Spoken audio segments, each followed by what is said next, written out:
Hello, backgammon friends. With me tonight is the inimitable Falafel. He's going to share some thoughts with us. Did you play backgammon as a child? No, I didn't play backgammon when I was growing up. In fact, I only learned the rules when I was 13, and I only played chess. And it was only until many years later in New York that I started to play when I was about 25 years old. What got you interested in backgammon? I was playing chess at first, and then I discovered backgammon. And as soon as I did discover that, I fell in love with the game, and I was totally consumed by it and obsessed. And I never stopped playing ever since, every day. You've been a strong player for a while. Yeah, I studied the game. My routine is a bit unorthodox as compared to most. So all I do is play and basically practice, and then I review and analyze my games. And that has been one of my ways in terms of keeping up and improving my own play. And as I go along, I get feedback from other top players, and this helps me maintain a good level of play. And I just keep on going along. I'm always looking to learn something new. For example, today I attended Phil's and Mochi's seminar, and that was a valuable lesson for me also.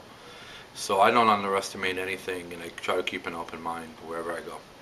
Do you have a special routine? No, I don't do anything special. I just show up, and I just try to get as many games as I can before, maybe, just so that I'm in shape, backgammon-wise.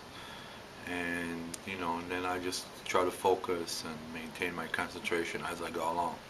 Three things that any player of any level can do to improve his or her play would be to, one, always be aware, of stuff that's happening around the board. Notice your opponent, what he likes, his tendencies, the way he thinks.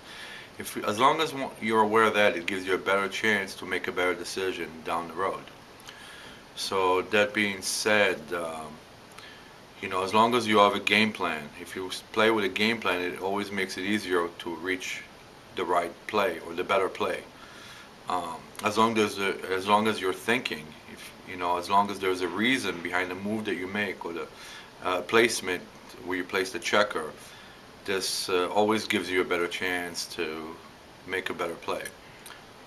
Okay, no, and that's one. Those are two things, and then the third, I would say, being confident always in your ability, and just knowing that you're in control. This way, it's easier for you, and your results will always be better. The nice thing about backgammon is, throughout the world, as it is, we have sometimes conflicts, wars, and prejudices. And one of the things that backgammon does is that it brings people together of all different races and nationalities. And it kind of shows that we are, at the end of the day, we're all very similar to one another.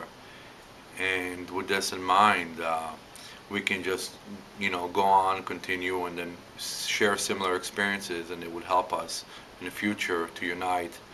And it would create such an environment for, world peace and understanding and accepting each other for who we are. And this has paved the way for the future. So I definitely recommend backgammon as a game for everybody.